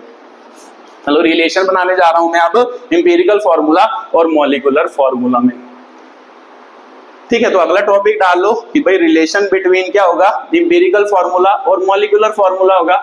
Relation between empirical formula and molecular formula. Sir आप अभी आपने 2 एग्जांपल बताई, उससे ही स्टार्ट करते हैं। तो मेरे को पता सर मॉलिक्यूलर फॉर्मूला कितना है, C6H6 है। तो इसका इंपीरिकल फॉर्मूला अभी आपने बताया, मान लो ये रेशियो 6 में हो गया 1:1, इसका मतलब इसका क्या हो गया, CH हो गया इंपीरिकल फॉर्मूला। तो सर मेरे को पता है इन दोनों में क्या डिफरेंस है। अगर मैं इसको 6 से मल्टीप्लाई करूं तो ये बन जाएगा। तो इसका मतलब जो मॉलिक्यूलर फॉर्मूला होता है वो एक्चुअल में सम मतलब मल्टीपल ऑफ क्या होता है, इंपीरिकल का होता है फॉर्मूला। तो सर यहाँ पे 6 हो गया, अगर मैं बात करता सर जो पिछली बात आपने बताई H2O2 इसमें 2:2 थी, तो अगर सर इसका लिखते एम्पिरिकल फॉर्मूला तो आपने बताया HO बना जो 1:1 बना, तो इससे कितना मल्टीप्लाई करना पड़ेगा सर, यहां से जहां जाना होगा तो कितना मल्टीप्लाई, 2 मल्टीप्लाई। तो आपको ये बात समझ आ रही होगी कि जब भी कभी इंपीरिकल फॉर्मूले से मॉलिक्यूलर फॉर्मूले में कन्वर्ट करना है तो हमें कुछ ना कुछ सिंपल नंबर क्या कराना पड़ेगा, मल्टीप्लाई कराना पड़ेगा। तो सर यहाँ पे तो मैंने 2 ही आपको एग्जांपल बताई है, तो n number of example exist करती होंगी है ना, नेचर में तो n नंबर ऑफ एग्जांपल होती हैं। अगर n नंबर ऑफ एग्जांपल होती हैं तो मेरे को समझ आ रहा है सर उसको मतलब सिंपल मल्टीपल करना है, किसी नंबर से मल्टीपल करना है जिससे वो क्या हो जाएगा है ना, सिंपल होल नंबर से जब इंपीरिकल फॉर्मूले को मल्टीप्लाई करें वो किस में कन्वर्ट हो जाएगा सर, मॉलिक्यूलर फॉर्मूले में क्या हो जाएगा, कन्वर्ट हो जाएगा। ये बात मेरे को अच्छी तरह से क्या आ रही है, समझ आ रही है। तो भी सिंपल सी बात है, रिलेशन समझ आ गया। यहाँ पे 2 है, यहाँ पे 6 है, किसी में 3 भी हो सकता है, किसी में 8 भी हो सकता है, किसी में 2 भी हो सकता है, किसी में 1 भी हो सकता है। तो सर आप एक वाला भी तो आपने समझाया, तो भी सिंपल सी बात है, रिलेशन लिख लो, क्या होगा मॉलिक्यूलर फॉर्मूला। सर मेरे को समझ आ गया कि भाई कुछ ना कुछ होल नंबर मल्टीपल होगा, 6, 2, 1, 3 कुछ ऐसा नंबर होगा, तो n होगा, हमें थोड़ा ना पता कि भाई क्या होगा, n इंटू क्या होगा, इंपीरिकल क्या होगा, फॉर्मूला होगा। ठीक है, तो मॉलिक्यूलर फॉर्मूला जो होता है वो n इंटू क्या होता है, इंपीरिकल फॉर्मूला। इस एग्जांपल से हमें क्या आ रहा है सर, ये बात समझ आ रही है। तो वेयर n जो होगा, n कोई डेसिमल नंबर है नहीं सर, n तो हमेशा क्या होगा, सिंपल होल नंबर होगा। तो इसका मतलब ये क्या होगा, सिंपल होल नंबर होगा। तो होल नंबर की वैल्यू सर क्या क्या हो सकती है, मतलब 1, 2, 3, 4 अप टू सोन कुछ भी हो सकती है। ऐसी सिंपलेस्ट क्या होगा, होल नंबर क्या होगा, वैल्यू होगी। तो सिंपल सी बात है सर, मॉलिक्यूलर फॉर्मूला मेरे को निकालना हो तो n मल्टीप्लाई करूंगा, मतलब नंबर मल्टीप्लाई करूंगा इंपीरिकल फॉर्मूले से। तो सर n जो होता है वो मान लो हमें क्वेश्चन में गिवन होता है या नहीं होता, एक्चुअल में n आपको क्वेश्चन में गिवन नहीं होता, तो उसे निकालने के लिए एक और बात समझनी जरूरी है। तो सर मेरे को ये बात तो समझ आ गई, मॉलिक्यूलर फॉर्मूला जो होता है n इंटू इंपीरिकल फॉर्मूला होता है। अगर n की वैल्यू निकालनी हो तो वो किसके बराबर हो गया, molecular formula upon empirical formula हो गया। तो सर मैं एग्जांपल ही ले लेता हूं फिर से बेंजीन की। तो मेरे को पता है बेंजीन का मॉलिक्यूलर फॉर्मूला सर C6H6 हो गया, इंपीरिकल फॉर्मूला क्या होता है, CH होता है। तो ये सिंपल सी बात है कि भाई n जो होता है वो इन दोनों के रेशियो ही होता है। तो इन दोनों की रेशियो का मतलब इसे मतलब साइंटिस्ट ने दिमाग लगाया, इसे हम मतलब 6 बाहर भी तो लिख सकते हैं, क्योंकि मैं 6 से मान लो इसको मल्टीप्लाई करो ना, मान लो ये हो गया, अगर इसको 6 से मल्टीप्लाई करूं तो मेरे को पता है सर इसके आगे जो कोफिशिएंट होता है इसका मतलब कार्बन के 6 एटम है, और अगर इस पे 1 है तो कार्बन के कितने एटम है, हाइड्रोजन के कितने एटम है, वो भी 6 ही एटम है। तो भी सिंपल सी बात है कि उन्होंने क्या किया, 6 को क्या निकाला बाहर। अब ध्यान से देखो, अगर मैं इसका मास निकालूं तो सर इसका मास कितना होता है, कार्बन का 12 और इसका 1, इसका मतलब 13 हो गया। तो इसका मान लो फिर से 12, इसका 1, इसका मतलब 13। तो सर इनके मास की रेशियो का जो मान लो क्या है, रेशियो आ रही है ना, जब मैं दोनों के मास की रेशियो निकाल रहा हूं, इंपीरिकल फॉर्मूला और मॉलिक्यूलर फॉर्मूला और इंपीरिकल फॉर्मूले के मास की रेशियो निकाल रहा हूं, तो मेरे को फिर से एक नंबर मिल रहा है। एक्चुअल में वही नंबर क्या होता है सर, मान लो क्या n के क्या होता है, बराबर होता है। तो फिर इसका मतलब n निकालने के लिए क्या आंसर होगा सर आपका, मान लो मॉलिक्यूलर फॉर्मूला क्या होगा आपका, मास होगा डिवाइड बाय इंपीरिकल फॉर्मूला मास। ये साइंटिस्ट ने दिमाग लगा के n की क्या निकाली, वैल्यू निकाली। n किसके बराबर होता है, जो मॉलिक्यूलर फॉर्मूला मतलब जो होगा उसका मास होगा डिवाइड बाय इंपीरिकल फॉर्मूले का जो मास होगा, उन दोनों की जो रेशियो होती है वही क्या होती है, n होती है। ये बात आपको यहां से समझ आ रही होगी।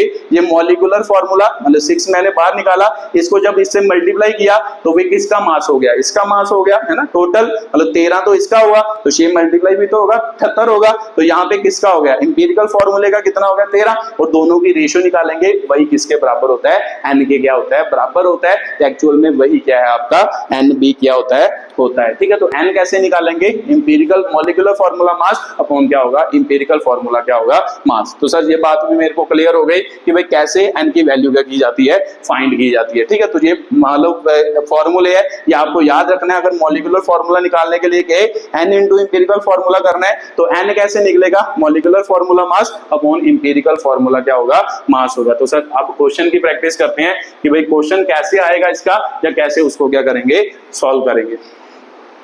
चलो लिखो जल्दी जल्दी क्वेश्चन लिखो।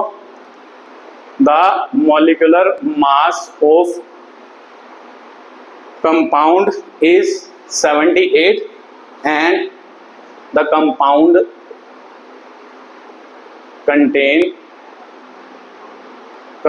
कंटेन मान लो carbon is equal to 92.4%, and hydrogen is equal to 7.6%, sorry 7 point क्या हो गया 6%। Calculate molecular formula and empirical formula of a compound. ठीक है, ऐसा आपको क्वेश्चन लिखा आएगा। अब देखो क्या क्या दिया है, मान लो आपको मॉलिक्यूलर मास दिया था, मॉलिक्यूलर मास mm का मतलब molecular mass of a compound 78, the compound contain carbon, इतने परसेंट कार्बन है, इतने परसेंट हाइड्रोजन है, calculate the molecular formula and empirical formula of a क्या होगा कंपाउंड होगा। तो सर ये तो आसान ही है, मेरे को आपने एक बात बताई दे कि भाई जो परसेंटेज होती है ना कार्बन की, जो परसेंटेज होती है 92.4%, इसका मतलब कार्बन का मास कितना है सर 92.4 ग्राम कार्बन है, कितने ग्राम मतलब पूरे कंपाउंड में 100 ग्राम क्या होता है टोटल मास होता है। ठीक है, तो ये आपने पिछली वीडियो में भी बड़ी बार बताया है, तो ये चीज याद रखनी है। जब भी कभी परसेंटेज दी हो उसका मतलब क्या होता है उस एलिमेंट का मास कितना है, मतलब जितनी उसकी परसेंटेज दी है तो परसेंटेज का मतलब 100, तो 100 किसका मास होता है टोटल मास जिस कंपाउंड में वो क्या है आपका प्रेजेंट है। तो सर मेरे को पता है कि भाई 92.4 ग्राम इसका क्या है मास है, तो यहाँ पे टेबल बनाते हैं। सबसे पहले यहाँ पे एलिमेंट लिख लेते हैं। ठीक है, तो मान लो एलिमेंट कौन कौन से है, कार्बन और हाइड्रोजन, यहाँ पे उसका मास लिख लेते हैं या सिंपल परसेंटेज लिख लेते हैं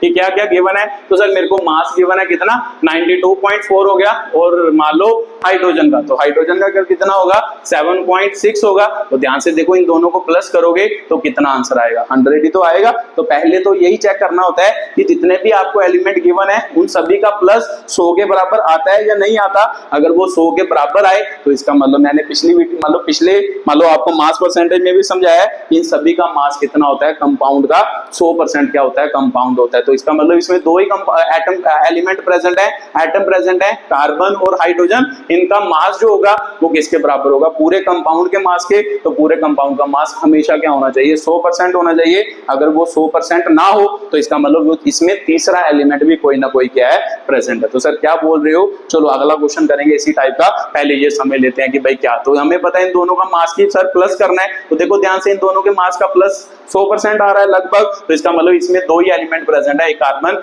एक हाइड्रोजन। ठीक है, तो ये मास परसेंटेज हो गई। उसके बाद इसका एटॉमिक मास लिखो। सर मेरे को पता है एटॉमिक मास कार्बन का 12, हाइड्रोजन का 1 होता है। उसके बाद इसका मोल्स निकालने हैं, तो सर नंबर ऑफ मोल्स निकालने हैं। तो नंबर ऑफ मोल्स का फॉर्मूला मास की टर्म्स में आपने बताया था given mass upon molar mass. Given mass कितना है सर इतना, तो मोलर मास कितना है सर ये, तो इसका मतलब नंबर ऑफ मोल्स निकल गए। तो इसका भी सर 76 अपॉन 1 हो गया। तो ये यहाँ से हम क्या निकालेंगे नंबर ऑफ मोल्स निकालेंगे। तो मल्टीप्लाई करो, यहाँ पे आया सर 7 है ना, 12 7 जा कितना होता है 84 और कितने 92। सर मेरे को पता है 84 ही हो गए, तो इसका मतलब 7 पॉइंट क्या हो गया 7। तो सिर्फ यहाँ पे क्या होगा 7.6। तो यहाँ पे हम क्या निकालेंगे मोल रेशो, लास्ट में क्या निकालेंगे मोल रेशो। तो सर मोल रेशो का मतलब क्या, मतलब ये भी मोल्स निकले हैं ये भी मोल्स निकले हैं, तो मोल रेशो का मतलब क्या होगा मोल से मोल ही तो डिवाइड करेंगे। तो कौन से मोल को कौन से मोल से डिवाइड करना है, याद रखना है कि यहाँ पे जितने भी नंबर ऑफ मोल्स आए हैं उनमें सबसे छोटी जो वैल्यू होगी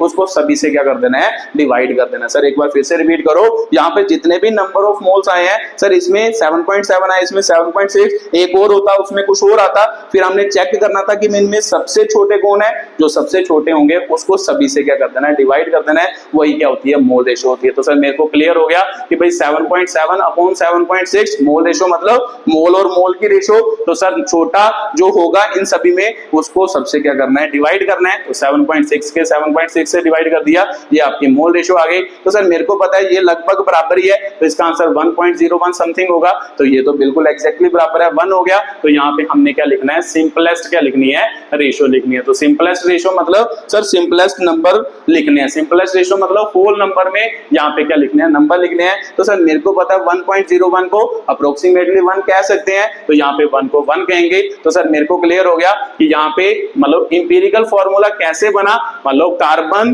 के कितना एटम प्रेजेंट है 1 एटम, हाइड्रोजन का कितना एटम प्रेजेंट है 1 एटम। तो सर मेरे को पता लग गया कि भाई हाइड्रोजन और कार्बन का एक एक एटम प्रेजेंट है। इसे हम ऐसे भी लिख सकते हैं, इसे हम ऐसे भी लिख सकते हैं ये इसका इंपीरिकल क्या है फॉर्मूला है। तो सर मॉलिक्यूलर फॉर्मूला भी तो लिख के बताओ, क्योंकि हमें उन्होंने इंपीरिकल फॉर्मूला ऑफ कंपाउंड भी पूछा है, मॉलिक्यूलर फॉर्मूला भी पूछा है। तो सर मॉलिक्यूलर फॉर्मूला अभी आपने बताया किसके बराबर होता है, n इंटू क्या होता है इंपीरिकल फॉर्मूला होता है। तो sir n into empirical formula, तो n की वैल्यू क्या, n कैसे निकालते हैं सर, आपने बताया था कि भाई n जो होता है वो क्या होता है molecular formula mass upon empirical formula mass. तो molecular formula mass sir question में गिवन दिया है, देखो ध्यान से, molecular mass of a compound 78 दिया है। इंपीरिकल फॉर्मूला मास मतलब सर इंपीरिकल फॉर्मूले का जो मास होगा उसे इंपीरिकल फॉर्मूला मास कहते हैं। तो सर इंपीरिकल फॉर्मूला तो ये बना, तो इसका मास कैलकुलेट कर लेते हैं। इसका हमें पता सर कितना 12 प्लस इसका हमें पता है 1, इसका मतलब इसका मास 13 हो गया। तो 13 से डिवाइड किया तो सर कितना हो गया 6। तो सर मेरे को पता लग गया कि भाई मॉलिक्यूलर फॉर्मूला जो होगा वो 6 into empirical formula. Empirical formula क्या होता है सर, ये होता है, मतलब ऐसे लिखो ऐसे लिखो, इसका मतलब इसका एक एटम है 1, तो इसका मतलब सर मुझे पता है कार्बन के कितने एटम हो गए 6 हो गए। तो फिर इसका मतलब इसको ऐसे भी तो लिखा जा सकता है, कार्बन के भी 6 हाइड्रोजन के भी 6 क्या हो गए एटम हो गए। तो ये तो सर वही एग्जांपल हुई जो आप एग्जांपल में समझा रहे थे। हाँ बच्चे ये वही क्वेश्चन है जो मैं एग्जांपल में समझा रहा था, ठीक है। तो ये इंपीरिकल फॉर्मूला है, ये आपका मॉलिक्यूलर फॉर्मूला है, ऐसे हम इसे क्या करते हैं कैलकुलेट करते हैं। तो जल्दी जल्दी उतारो, फिर अगला क्वेश्चन करें एक और, फिर उसके बाद अगली क्या करें बात करें। चलो आपने उतार ही लिया होगा, एक क्वेश्चन और करते हैं इसका, ठीक है। मान लो कि भाई, ठीक है, मान लो आपको परसेंटेज समझ आ गई कि भाई कैसे निकालते हैं, तो जल्दी जल्दी एक और निकालते हैं कि भाई कैसे मान लो इस क्वेश्चन को क्या किया जाता है, और एक क्वेश्चन की क्या करते हैं प्रैक्टिस करते हैं, ठीक है। तो मैं सीधा लिख देता हूं, मान लो कार्बन की परसेंटेज आपको कितनी दी है 57.8% दी है, हाइड्रोजन की परसेंटेज कितनी दी है 3.6, एंड रेस्ट इज क्या है आपकी ऑक्सीजन है। तो द आगे लिख लो, the vapour density of compound is 83 है। तो फाइंड है ना, फाइंड मॉलिक्यूलर फॉर्मूला ऑफ क्या होगा कंपाउंड होगा, ठीक है। तो ये क्वेश्चन आपको सॉल्व करने के लिए बोल रहा है कि भाई कार्बन आपको इतना दिया है, मान लो 58 इतना %, तो हाइड्रोजन इतना दिया है, एंड रेस्ट इज ऑक्सीजन। तो सर आपने अभी बात बताई है कि भाई जब भी हमें कोई क्वेश्चन आए पहले उसकी परसेंटेज को प्लस करो। तो देखो ध्यान से, इन दोनों को प्लस करोगे तो ये कितना बन रहा है सर 61.4% बन रहा है। तो इसका मतलब सर मेरे को पता है कि भाई कंपाउंड में जितने एटम होते हैं उनका सम कितना होता है 100%। तो इसका मतलब इसकी परसेंटेज तो कम बन रही है, तो इसका मतलब इसमें एक और एलिमेंट प्रेजेंट होगा। तो ध्यान से देखो, उसने बोला भी है rest is oxygen, rest is oxygen का मतलब बाकी जो है वो क्या है आपके ऑक्सीजन है। तो सर मेरे को पता है कंपाउंड कितने % होता है ना, कंपाउंड कितने % होता है 100% होता है। 100% में से कार्बन कितना है ये, हाइड्रोजन कितना है ये, तो इन दोनों को प्लस करेंगे, वो कार्बन और हाइड्रोजन की परसेंटेज हो गई, तो इन दोनों को प्लस करेंगे तो सर कितना आएगा, मान लो 61 पॉइंट कितना आ जाएगा 4 है ना, 61.4, हाँ 61.4।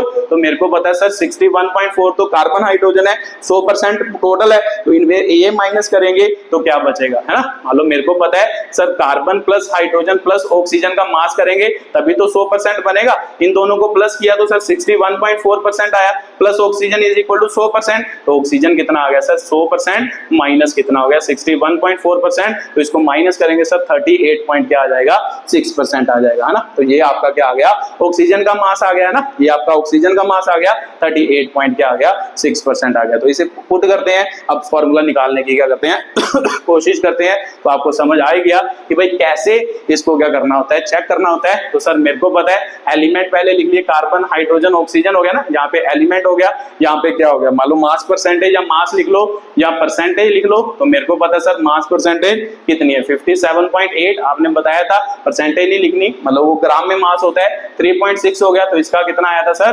38.6 आया था। उसके बाद एटॉमिक मास लिखो, तो सर मेरे को पता है एटॉमिक मास कार्बन का 12, हाइड्रोजन का 1, ऑक्सीजन का 16 होता है। उसके बाद सर क्या निकालनी होती है, मोल रेशो निकालनी होती है। तो मोल रेशो सर मेरे को पता है गिवन मास, मतलब गिवन मास जो होगा divide by molar mass, given mass upon molar mass, given mass upon क्या हो गया मोलर मास हो गया। तो सर मेरे को पता है इसको मैं कैलकुलेट कर सकता हूँ। 5 का टेबल जहां तक पढ़ना है, तो 5 का टेबल जहां तक पढ़ोगे तो कितने पे आएगा सर 4 पे आएगा, है ना। 5 4 जा 48 और कितने बचे 48, तो कितने 998 बचे, तो 98 मतलब 5 है ना 498 बजे ना, हाँ 48 98 बजे, तो पर 9 पे आएगा ना, 9 पे नहीं आएगा सर, 8 पे आएगा, 96 हो गया, तो 2 20 हो गया, तो इसका मतलब 81 कुछ ऐसा बन रहा है, ठीक है। तो ये तो सर 3.6 ही आएगा, इसको कर लेते हैं 16 16 दूना 32 हो गया, 2 आ गया सर 6 6 हो गया, 16 का टेबल मतलब 66 तक पढ़ना है, तो 16 चौके कितना होता है सर 64 होता है, 64 और 2 बजे, तो इसका मतलब 1 आ गया। तो सर ये तो मोल रेशियो निकल गई, तो यहाँ पे क्या निकालनी होती है, मोल रेशियो नहीं निकली, ये नंबर ऑफ मोल निकले सर, नंबर ऑफ क्या हो गया, मोल हो गया, उसके बाद क्या निकालनी होती है सर, मोल रेशियो। तो मोल रेशियो अभी आपने बताया जो सबसे छोटा हो उसे सबसे क्या कर दो, डिवाइड कर दो, तो इसका मतलब सबसे छोटा सर कौन है, ये, इसको इससे डिवाइड करो 41, 3.6 से 2.41 डिवाइड करो, और 2.41 से 2.41 क्या करो, डिवाइड करो, तो सर मेरे को पता है कि इसका आंसर कितना आएगा, 1 आएगा, तो इसका आंसर सर कैलकुलेट कर लेते हैं, ध्यान से देखो, ये कितना है 2.4, ये 4.8 है, तो लगभग सर 2 ही होगा अप्रोक्सीमेटली ना, 1 1 छोड़ ही दे, तो मेरे को पता है सर टोटली दुगना हो रहा है, तो इसका मतलब इतना ही आंसर होगा। अब इसका आंसर कितना सर, इसको 2.4 ही लिखते हैं, तो 2.4 को किससे मल्टीप्लाई करें, 3.6 आए, तो सर ध्यान से देखो, ये इसका 1.5 गुना ही तो है, 24 को मान लो 1.5 से मल्टीप्लाई करें तो कितना आता है सर, 36 आता है, तो भी सिंपल सी बात है, ये कितना सर 1 पॉइंट क्या है 5 है, ठीक है। तो फिर सर उसके बाद आपने बताया था इनकी क्या लिखनी होती है, यहाँ पे बना देता हूं ना, इनकी सिंपलेस्ट रेशियो लिखनी होती है, तो sir simplest ratio whole number ratio लिखनी होती है, तो यहाँ पे रेशियो कितनी कितनी आई है, यहाँ पे लिखो, यहाँ पे 2 आई है सर, यहाँ पे 1.5 आई है, यहाँ पे कितनी आई है सर 1 आई है, तो सर मेरे को पता है कि भाई ये तो रेशियो आ गई। अब सर 2 को तो 2 लिख सकते हैं, 1.5 को ना तो 1 लिखा जा सकता है ना 2 लिखा जा सकता है, तो जब भी ऐसा कभी क्वेश्चन बने उसको क्या करो, एक ऐसी मतलब नंबर से मल्टीप्लाई करो कि ये किस में कन्वर्ट हो जाए, सिंपल में कन्वर्ट हो जाए। तो सर मेरे को पता है 1.5 को किससे मल्टीप्लाई करूं वो सिंपल में कन्वर्ट हो जाएगा, 2 से मल्टीप्लाई ना, 1.5 को 2 से मल्टीप्लाई करो तो सर 3 होता है, तो इसका मतलब अगर इसको करा, क्योंकि ये सभी एक दूसरे के साथ रेशो में है, अगर इसे चेंज करोगे तो सिंपल सी बात है इनको भी चेंज करना पड़ेगा, इसको भी उससे उतने से ही मल्टीप्लाई कर दो, इसको भी उतने से ही कर दो, सर 4 हो गया, 3 हो गया, तो 2 हो गया, ठीक है। जब अगर मान लो 1.5 के अराउंड कोई नंबर आए या ऐसा नंबर आए जिसको कुछ नंबर से मल्टीप्लाई करने से वो सिंपल बनता हो, फिर हमें उस नंबर से मल्टीप्लाई करना होता है, ना कि उसे मतलब डायरेक्टली इसमें लिख देना है, 1 या 2 में क्या कर देना है, रिप्रेजेंट कर देना है। जैसे 1.5 को ना तो 1 लिखा जा सकता था, 2 लिखा जा सकता था, इसलिए मैंने इसको मल्टीप्लाई करके सिंपलेस्ट रेशियो में कन्वर्ट किया, तो ये हो गया। तो सर मेरे को पता लग गया एम्पिरिकल फॉर्मूला क्या आ गया, कार्बन है ना, ये कार्बन ही था, कार्बन के कितने एटम आ गए 4, हाइड्रोजन के कितना आ गए सर 3, ऑक्सीजन के कितने आ गए 2 आ गए, तो सर मॉलिक्यूलर फॉर्मूला निकालना है, तो मॉलिक्यूलर फॉर्मूला सर आपने बताया n इंटू क्या होता है एम्पिरिकल फॉर्मूला, तो सर मॉलिक्यूलर मास है ना, n क्या होता है सर, यहाँ पे आपने बताया n is equal to molecular formula mass upon क्या होता है एम्पिरिकल फॉर्मूला मास, तो सर मेरे को पता है मॉलिक्यूलर मास क्वेश्चन में शायद गिवन हो, पढ़ो ध्यान से कि भाई rest is oxygen, the vapour density of compound is 83, sir molecular mass तो गिवन नहीं है, वेपर डेंसिटी गिवन है, तो याद रखना है कि भाई ये रिलेशन हम स्टेट्स ऑफ मैटर में ड्राइव करेंगे, आप याद रख लेना है कि भाई मॉलिक्यूलर मास जो होता है वो 2 इंटू क्या होता है वेपर डेंसिटी, ठीक है। तो ये कहां पर ड्राइव करेंगे, जब स्टेट्स ऑफ मैटर आपका चैप्टर आएगा, चलो आपके सिलेबस में नहीं है, वहां पे इसकी डेरिवेशन है क्या, मॉलिक्यूलर मास जो होता है 2 इंटू वेपर डेंसिटी होता है, तो वेपर डेंसिटी सर मेरे को पता दी है कितनी 83, ये याद रखना है, ये फॉर्मूला है, इसको याद रखना है, तो इसका मतलब सर कितना हो गया 166 है ना, इससे मल्टीप्लाई करेंगे, तो सर मॉलिक्यूलर मास तो मेरे को पता चल गया, डायरेक्टली नहीं गिवन था, मतलब वेपर डेंसिटी में गिवन था, वेपर डेंसिटी में गिवन था, तो वहां से भी मैं कैलकुलेट कर सकता हूं, ये फॉर्मूला होता है, तो इसका मतलब कितना हो गया 166 अपॉन एम्पिरिकल फॉर्मूला मास, तो एम्पिरिकल फॉर्मूला तो सर आपने निकाल लिया है, यहां से मास निकाल लेते हैं सर, 4 इंटू क्या हो गया कार्बन का कितना होता है 12, सर 3 इंटू कितना हो गया 1, हाइड्रोजन का कितना होता है 1, 16 इंटू है ना, नीचे लिख लेते हैं इसको, मान लो यहाँ पे लिखो 4 इंटू कितना हो गया 12, 3 इंटू कितना हो गया 1, ऑक्सीजन का सर कितना है मान लो सर प्लस 2 इंटू कितना हो गया 16 हो गया, तो सर मेरे को पता है 48 और 3 कितना हो गया 51, 51 में कितने 32 ऐड करेंगे तो कितना होता है सर 83 होता है, तो यहाँ पे कितना आ गया सर 83, 83 से कटेगा तो सर 2 आएगा, तो भी सिंपल सी बात है सर n की वैल्यू कितनी आ गई 2 आ गई, तो मॉलिक्यूलर फॉर्मूला सर 2 इंटू क्या हो गया एम्पिरिकल फॉर्मूला C4H3O2 हो गया, तो सर ये कितना बना आपका मान लो कितना 2 से मल्टीप्लाई कर दो 8 हो गया, H6 हो गया, O क्या हो गया सर 4 हो गया, ठीक है। तो ये आपका मॉलिक्यूलर फॉर्मूला था, ये उसका क्या था एक्सप्लेनेशन था कि भाई कैसे हम उसे क्या कर सकते हैं कैलकुलेट कर सकते हैं, ठीक है। तो ये अगला आपका क्वेश्चन हो गया कि भाई कैसे इन सभी को क्या किया जाता है कैलकुलेट। एक क्वेश्चन कर लेते हैं जो आपका जेई में आया उसको भी क्या कर लेते हैं एक्सप्लेन कर लेते हैं। चलो जल्दी जल्दी वो क्वेश्चन लिखो, फिर उसके बाद ये वीडियो को क्या करते हैं, खत्म करते हैं कि भाई कितना आपका क्या बना क्वेश्चन बना। ठीक है, तो लिखो जल्दी जल्दी। जो आपका मान लो जेई वगैरह में, जेई में भी एक क्वेश्चन इसमें से ही पूछा गया है कि कैसे वो क्वेश्चन आपको क्या किया है, एक्सप्लेन किया गया। ठीक है, तो क्वेश्चन क्या है, मान लो आपको दिया है कि भाई एक कंपाउंड है, कंपाउंड ए हैज, ठीक है, उसमें मान लो क्या है आपको दिया, हाइड्रोजन। हाइड्रोजन आपको कितनी दी है, 8.7% दी है। कार्बन आपको कितना दिया है, 74% दी है। नाइट्रोजन आपको कितनी दी है, 17 पॉइंट क्या दी है, 3% आपको क्या दी है, नाइट्रोजन दी है। ठीक है, तो ये डाटा आपको गिवन है, हाइड्रोजन गिवन है, मान लो ये गिवन है, मान लो कार्बन, नाइट्रोजन गिवन है, 17 पॉइंट क्या है, 3%। वो बोल रहा है कि भाई इसका मॉलिक्यूलर मास, इसका मॉलिक्यूलर मास जो है कंपाउंड का 168 ग्राम पर मोल इसका क्या है, मॉलिक्यूलर मास है। तो इसका मॉलिक्यूलर फॉर्मूला कैलकुलेट करके बताओ कि भाई क्या बनेगा। ठीक है, तो सर पहले सबसे पहले तो इसको प्लस करके देख लेते हैं। ध्यान से देखो, जब इनको प्लस करोगे तो कितना आएगा, 26 और 74 सब 100 होता है। तो इसका मतलब यही 3 एलिमेंट है, कोई और एलिमेंट इसमें प्रेजेंट नहीं है। तो अगर कोई और एलिमेंट प्रेजेंट नहीं है, 168 नहीं दिया, 160 क्या दिया है, 2 दिया। ठीक है, तो ये 3 एलिमेंट प्रेजेंट है। तो सर इसको बना लेते हैं जल्दी जल्दी। यहाँ पे एलिमेंट आ गया कार्बन, हाइड्रोजन, नाइट्रोजन। सर मेरे को पता है ऑर्गेनिक कंपाउंड में, ऑर्गेनिक कंपाउंड की बात कर रहा है, कार्बन हमेशा पहले आता है, तो इसीलिए मैं कार्बन ऊपर लिख रहा हूँ, बाद में हाइड्रोजन, बाद में नाइट्रोजन। हमेशा याद रखना है ऑर्गेनिक कंपाउंड में कार्बन सबसे क्या होता है, ऊपर होता है। तो फिर सर पता लग गया, ये लिख लिया। अब मास लिखो सर, 8.7 74 हो गया, नाइट्रोजन का 17.3 हो गया। उसके बाद सर मेरे को पता लग गया कि भाई ये हुआ, उसके बाद इसका क्या निकालना है सर, ये मास हो गया है ना, मास और परसेंटेज। यहाँ पे एटॉमिक मास लिखना है, कार्बन का सर 12, हाइड्रोजन का 1 और नाइट्रोजन का कितना होता है सर, मान लो 1 का पूछ रहा है, 14 हो गया सर। इसके बाद नंबर ऑफ मोल्स निकाले है ना, नंबर ऑफ मोल्स हो गए, तो sir number of moles 8.7 upon कितना हो गया, कार्बन का 8.7, नहीं सर गलत कर रहे हो सर आप, कार्बन का 8.7 नहीं दिया, 74 दिया है, हाइड्रोजन का 8 पॉइंट कितना दिया है, 7 दिया। ठीक है, तो यहाँ पे नंबर ऑफ मोल्स निकाले, 74 अपॉन 12, 8.7 अपॉन 1 हो गया ना, mass given mass upon molar mass 17 point कितना हो गया, 3 अपॉन कितना हो गया, 14। तो सर इसको कैलकुलेट कर लेते हैं। अगर इसको करोगे तो कितने पे आएगा, 12 का टेबल 74 तक कितने पे आएगा, 12 कितना हो गया, 12.60, 12 है ना, 12 इसका मतलब 6 पर आया, 2 20 हुआ, तो इसका मतलब 2 20 मतलब 12 आ गया, 80 आ गया। तो 80 सर मेरे को पता है 12 ही होता है। तो सर ये आ गया ना, यहाँ पे कितना आ गया 8.7, तो सर इसका कितना आ गया 14 1 जा 14, तो इसका मतलब 3 हो गया, तो 14 2 जाए ना, 1 पॉइंट कितना आ गया सर, अप्रोक्सीमेटली 2 आ गया, तो 1.2 आ गया। तो इसको सर निकालते हैं, नंबर ऑफ मोल्स तो आगे, उसके बाद सर मोल रेशियो निकालनी होती है। तो मोल रेशियो का मतलब आपने बताया कि भाई सिंपलेस्ट से डिवाइड करना होता है, इसका मतलब 1.612 को 1.2 से डिवाइड करना है, 8.7 को भी 1.2 और 1.2 को भी 1.2 से डिवाइड करना है। तो सर मेरे को पता लग गया 1 आ गया, तो सर ये पॉइंट से ये पॉइंट तो चला जाएगा, तो इसका मतलब 12 का टेबल यहां तक कहां पे आएगा, 12 7 84 होता है सर, है ना, 12 7 84 होता है। ठीक है, तो इसका मतलब 3 30 हुआ, 3 30 का मतलब सर मेरे को पता है कि भाई 3 30 हुआ, तो 3 30 तो मतलब 12 दूना 24 हो गया, है ना, 12 दूना 24 हो गया।